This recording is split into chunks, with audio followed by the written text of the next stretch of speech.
मैं इस भव्य आयोजन के लिए प्रेरक विषयों के लिए आप सबको भी, देश भर के कार्यकर्ताओं को भी नड्डा जी के माध्यम से सबका अभिनंदन करता हूं। साथियों, आज मैं समस्त देशवासियों की तरफ से संत शिरोमणि आचार्य श्री 108 पूज्य विद्यासागर जी महाराज को श्रद्धापूर्वक, आदरपूर्वक नमन करते हुए श्रद्धांजलि देता हूं।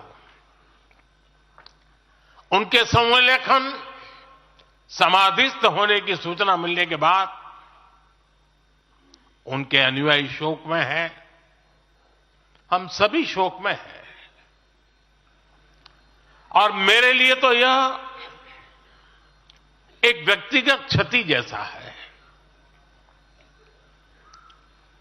वर्षों तक मुझे व्यक्तिगत रूप से अनेक बार उनसे मिलने का, उनके दर्शन करने का, उनके मार्गदर्शन प्राप्त करने का अवसर मिला है। कुछ ही महीने पहले ऐसा ही मन कर गया था, मेरे प्रवास कार्यक्रम को बदल करके बहुत सुबह सुबह मैं उनके पास पहुंच गया था।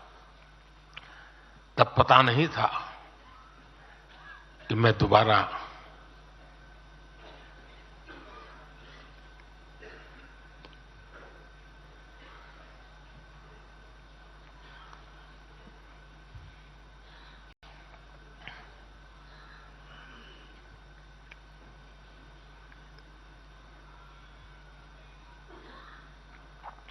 उनके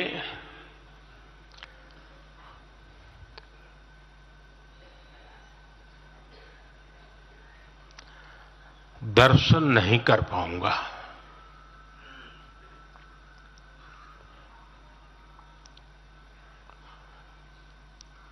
ये मेरा सौभाग्य रहा है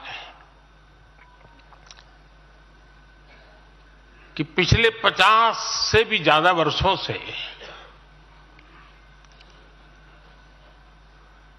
मुझे देश के गणमान्य आध्यात्मिक मूर्तियों के निकट रहने का, उनके आशीर्वाद पाने का अवसर रहा है।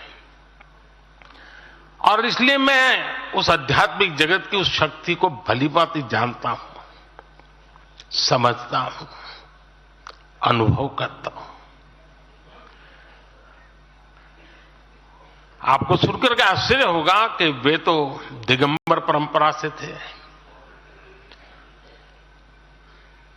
उनका जीवन कैसा होता है हम जानते हैं, लेकिन शायद ही कोई ऐसी महत्वपूर्ण घटना ऐसी नहीं होगी या मेरी तरफ से कुछ महत्वपूर्ण किसी काम में मेरा संबंध आया हो, 24 घंटे के भीतर भीतर उसका एनालिसिस करके मुझे उनका संदेश आता था। यानी कितने जागरूक थे।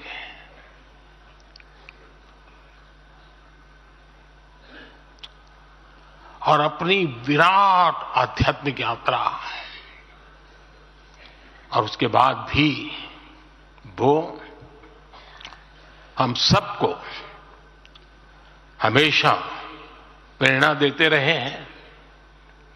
जीवन भर उतनी सौम्यता के साथ उनका लोगों को मिलना, उन्होंने हमारे युवाओं को परंपराओं से जोड़ा, गरीबों तक शिक्षा और स्वास्थ्य की सुविधाएं पहुंचाई।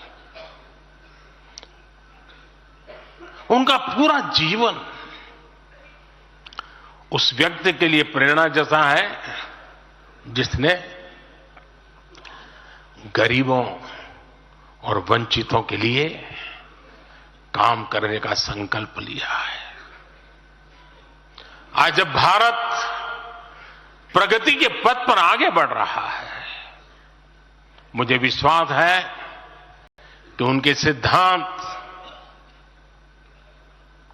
और उनका आशीर्वाद ऐसे ही भारत भूमि को प्रेरणा देता रहेंगे।